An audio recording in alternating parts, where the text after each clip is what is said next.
Kia ora, I'm Sharon Brett-Kelly. Today on The Detail, the rich listers and high-flying mums who have joined forces to upend children's access to social media and how they're hitting back at the critics' claims of moral panic, overreach and a risk to the lives of vulnerable young people. A lot of the criticism and a lot of the people that I've spoken to who really doubt the need for this, most of those are people who are not parents. It's really important to keep the lived experience of parents. They are day in, day out experiencing the impact of social media addiction or addictive behaviours on their children. A parent who has just been dealing with their teenager who is self-harming or has sextortion or dealing with cyberbullying, it's not something that you can argue with.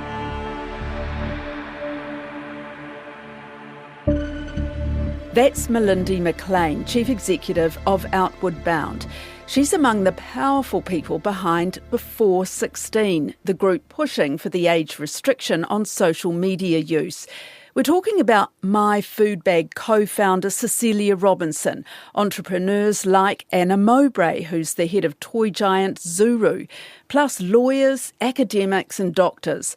Today, we'll look at how they're upping the pressure on the government to follow Australia with a law that would force social media giants to use age verification measures on under 16s. Plus, the technology behind it, something as simple as getting a digital token at your local petrol station.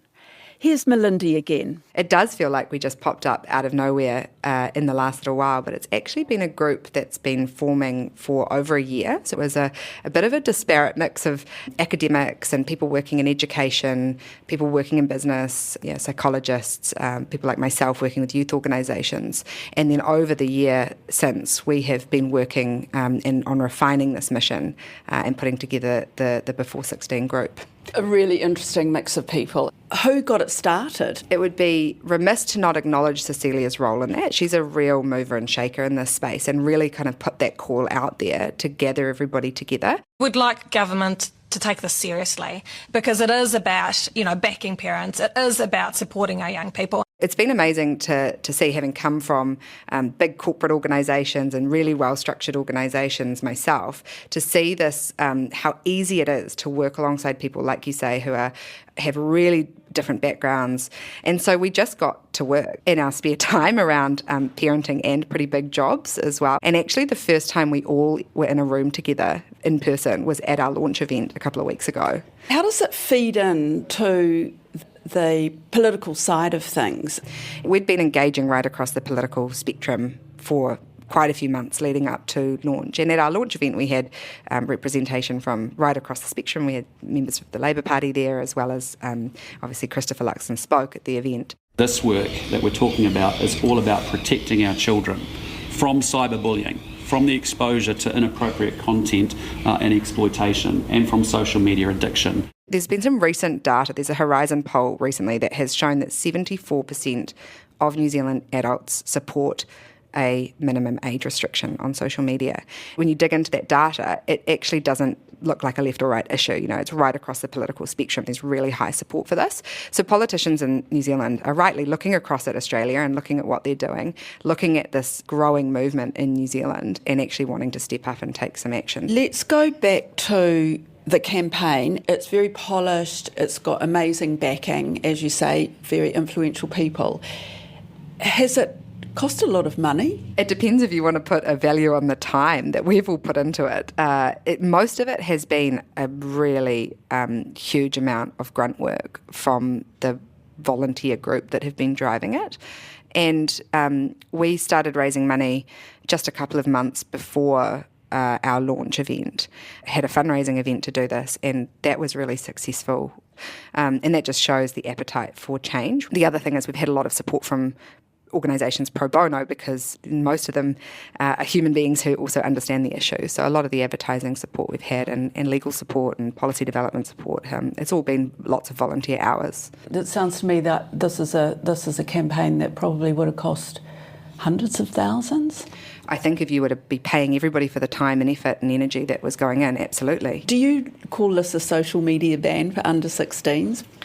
It's an interesting one because, I think you can fall into the trap of semantics, but we have used the language of a minimum age for social media, so 16, minimum age of 16, and there's a couple of reasons for that. One is, banning it sounds like you're taking it away, and actually what we're wanting to do is raise the age limit. So there is a current age limit of 13, and it's not enforced. And so we're wanting to raise the age limit from 13 to 16 and make it enforceable. Ultimately, we want under 16-year-olds to not be spending time online and on social media and excessive. And is it across the board? I mean, I've read some stuff that YouTube would be excluded from it.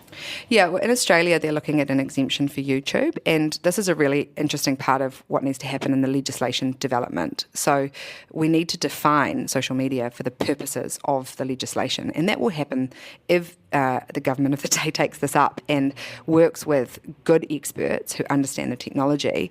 Then the legislation should be able to reflect the types of platforms and the types of capability that those platforms have that would make them qualify for the restrictions. So, for example, algorithmic feeding of content to children, feels like something that should be a qualifier, as well as being able to be contacted and approached by strangers, as a child. That feels like a qualifier. And so YouTube has an interesting space because it kind of falls between what we would, TikTok is very clearly social media, and YouTube is actually a video sharing platform. So there will be changes that YouTube needs to make in its design, so more safety by design features, but it could end up exempt if it does that. The technology side, do you have an understanding of how that might work? I have a basic understanding. So Australia's going through prototyping at the moment, and within the B416 team, we've got some technical advisors and some tech experts who are deep in understanding the solution. But one of the things that is levelled at this is that it's unworkable, and that's simply not true. There is age verification technology out there. It's being used already by big tech. They use age verification or age assurance technology to market to different age groups with really high levels of accuracy. There's just no incentive for it to be deployed because the legislation's not in place to enforce it. So the solution is there. One of the other questions that people have is around privacy, and notwithstanding the fact that when you're using social media, you're already giving up so much of your privacy and your personal data anyway to a social media company. There are really good solutions for being able to, like working with a digital token, for example.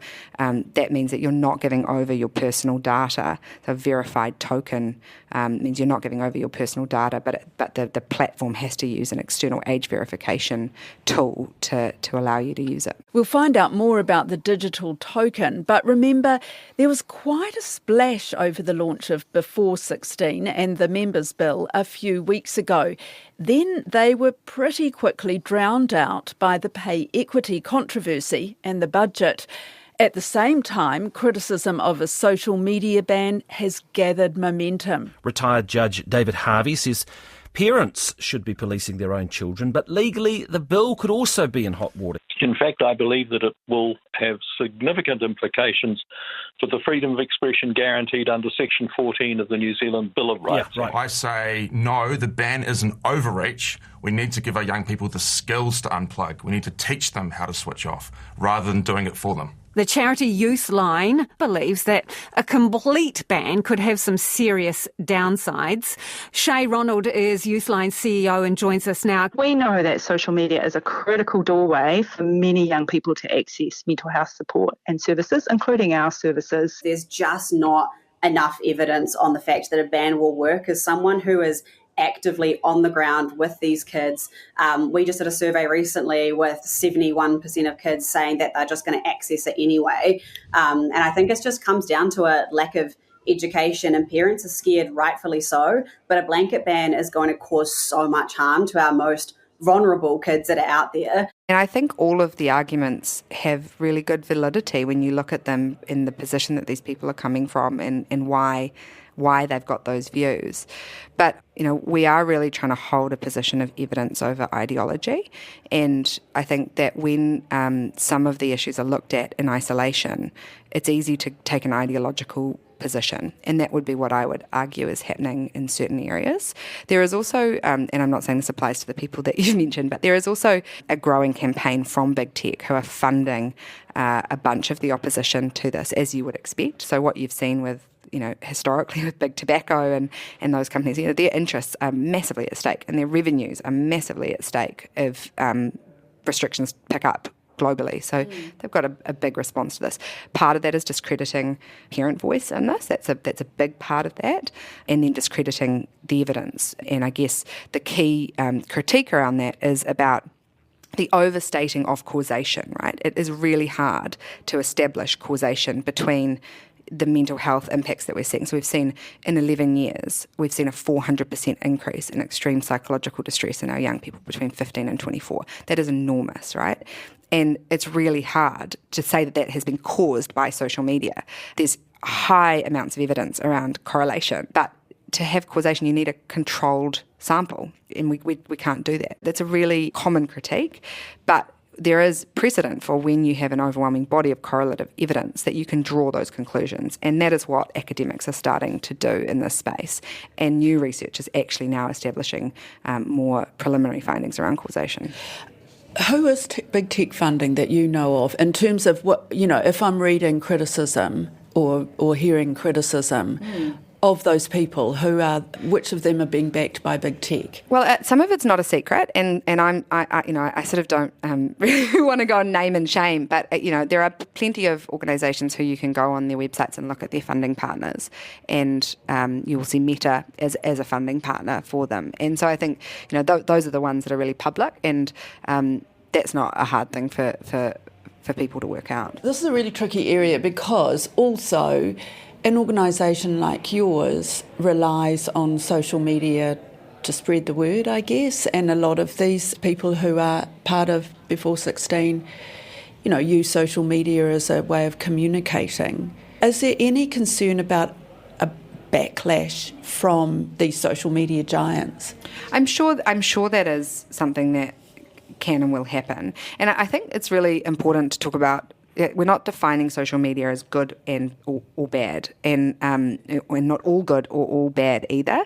What we're talking about is age-appropriate access and age-appropriate risk. Yes, we use social media with B416. It's a great platform for communication. Lots of businesses use it, lots of influencers use it, and we're not saying that that's a bad thing, but it's about age-appropriate access.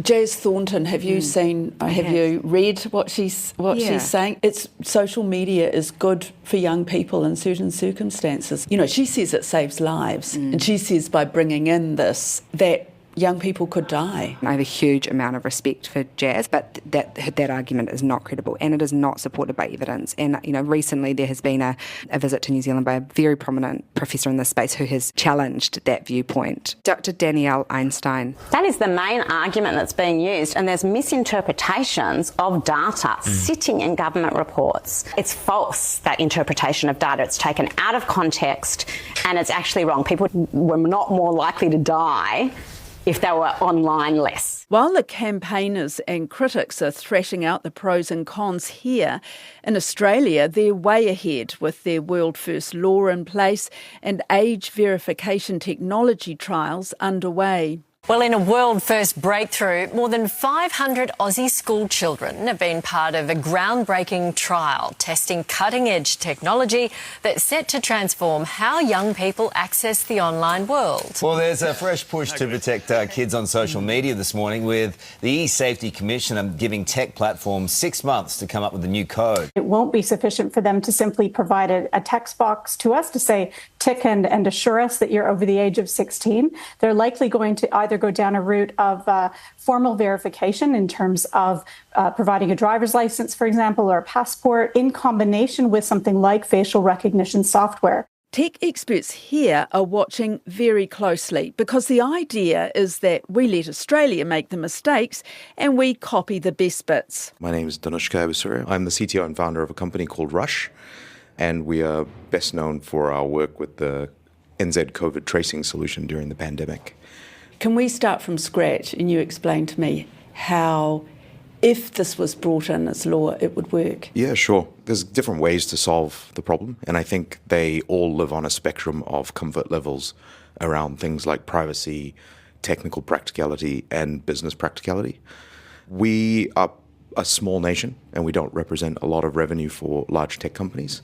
Like Google, Facebook, Meta. or X or Twitter or whatever. Mm-hmm. They focus on social media, and to those companies, our ad revenue is relatively small. So whatever we have to do, we should still attempt to be practical. Otherwise, we risk being alienated from those platforms, and they do have business utility.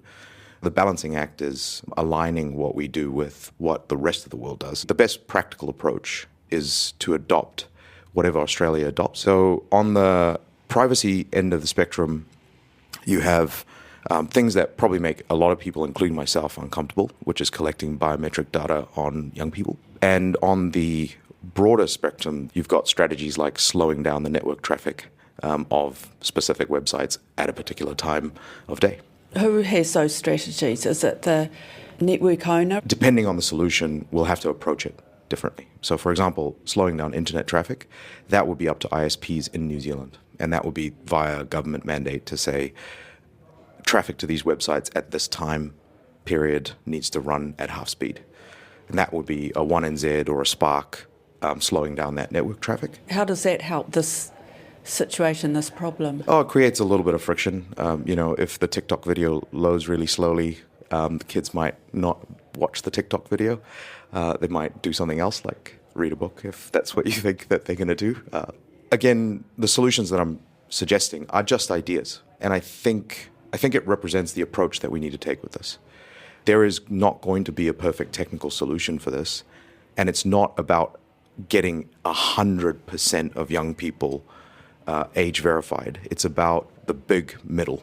If we could help 50% of our young people and 50% of our parents, that would be a huge win. So explain to me how a new law would put in place some restrictions on the age. I'll start with a technical solution that I think is really interesting and strikes a nice balance between privacy and technical implementation. Basically, we already check kids for how old they are when they buy a pack of cigarettes using physical in-person verification. And a lot of schools in Australia, and I'm not sure the penetration in New Zealand, but we have school IDs. So the idea would be that the social media companies would accept a completely private token, just a random string of numbers, and that those tokens could be issued by, say, a school or a gas station, in the same way that you would authenticate a person's age before they buy a pack of cigarettes at a gas station. So those tokens are redeemable after an in-person check at a very accessible location, like a post office or a gas station. And then those tokens would be accepted by the social media software as evidence that this person has a token, so someone has physically verified them, and that means I can let them use the solution. That's a very simple thing to implement. It would be probably implemented in the same place that you would expect, which is where you log into the platform. They would ask for that token, and if you had the token, you could sign in. If you didn't have the token, you'd have to go get something or provide some other form of identity, like a credit card, that proves that you're over 18 or have access to something like that, right? Is that what Australia's looking at? Australia's looking at a few different solutions. There are a couple of younger age verification platforms that are emerging. So if you signed up to an online bank lately, they have these online AML checks. That includes biometric information, but the solutions that Australia are testing various degrees of biometric information. So do we need your face to really verify that? Does the face need to be processed on the cloud, or can it be processed on the phone for privacy reasons? So really privacy-focused verification, and not to the standard of like financial banking grade verification. Whose job would it be to introduce these kinds of things? We first need a policy. So the government would have to say that there would be fines associated or some kind of punitive result from allowing people to use a platform below a certain age, or that some kind of reasonable effort had to be applied to at least attempt to verify an age. Right? So we do that a lot in lots of different areas of the law. Alcohol, tobacco always spring to mind, where limitations apply. Yeah, we know those don't work perfectly, but they do create some friction. And right now we have a completely frictionless approach to social media, and that's really what needs to change. But whose responsibility would it be to physically implement it? Yeah, it would be the tech companies. Okay. Yeah, they would need to change their platform. And, this was where public and private enterprise can play quite well. For example, with that token-based system, obviously there's some logistical requirements there, right? But you could go to an organization like the Warehouse or Z Energy or New Zealand Post who have that physical footprint, and you might be able to create a revenue stream because the tech companies would basically outsource that work for the tokenization. So there's probably a lot of water to flow under the bridge on implementation, but if someone like myself can suggest an entire operational plan in a short interview, I think a giant team of big brains can definitely solve this problem. They're not going to do something that's going to cost them time and resources, are they? That's where the balancing act needs to sit, right? Those businesses are optimized for profit. And until you change the rules using something like regulation, they have no mechanical incentive to change their agenda because, unfortunately for us, they don't wake up thinking about, how shall I help the New Zealand healthcare system every morning? And I don't think it's their responsibility to. I think it's our responsibility to set a playbook and guidelines, and it's their objective to generate profit after those guidelines have been met. So I think if we can develop a technical solution that's practical, if we can aim for something that gets us a decent result, helping 50% of parents or 60% of parents and kids, and it's not onerous for the technology companies, then the cost of doing business doesn't become problematic for them. You were saying that there is a risk because New Zealand is so small and these tech companies don't care too much about us. I think one of the biggest, and this is speculation, this is just me talking, I think it would be really bad PR if global headlines read that, these tech companies have pulled out of New Zealand's ecosystem because they refuse to verify or help with a healthcare problem, right? Right. So I think our strongest leverage is probably that we're a well-regarded country in the rest of the world. We're seen globally, whether we believe it or not, as a country that follows common sense. And so the global perception of New Zealand is probably one of the strongest reasons for companies like Facebook to try and help solve this problem. It wouldn't be good PR for them to I think so, react because it negatively. may start a second conversation at a much larger country like an Indonesia, which has 300 million people, Right. which would represent a lot more revenue. So you would have heard the argument that, kids are really tech savvy and they'll just figure out how to get around this. What do you say to that? Good on them. I learnt a lot of my technical skills by figuring out how to get around things and break things and reassemble them. I think we're trying to just clarify the rules around this, right? And there aren't any rules around this. Is one of the biggest problems. So there's zero guidelines around, is it okay to let my kid watch a live stream of a terror attack at 8 years old? Is it okay at 9? Is it okay at 10? Is it okay at 11? Is it okay at 12? Is it okay at 18? So the bravery to move is the thing that needs to happen here. So the private members' bill, sponsored by National's Catherine Weird, is in the biscuit tin, and there's no knowing if or when it will be picked out. Melindy McLean says her group will keep up the pressure on all politicians and the public for change. There's actually now some real grunt work that needs to happen to look at the evidence, look at the solutions, watch closely what's happening in Australia. They're prototyping solutions at the moment. It's extremely useful that we can look across there and learn from what they're doing. And I would hope that, this year we're going to see some pretty comprehensive proposals put forward as policy. How are you going to get around David Seymour? I know he was at your launch, wasn't he? Yeah. But he's come out clearly saying he's opposed to it. I think David Seymour will need to be responsive to his voters, and what we are hoping to show is how much appetite there is for this change, and in particular in his electorate. He will tune in to that, we would expect. David Seymour and ACT have clearly stated they want to see more evidence, but new evidence is coming out all the time, which is building this case. And so I truly believe, and B416 believes, that this is going to get to a point where it's not something that you could actually ignore. That's it for today. The Detail is a newsroom production supported by RNZ and NZ On Air. This podcast was produced by Alexia Russell and engineered by William Saunders. Thanks to Melindy McLean and Danu Abesuria.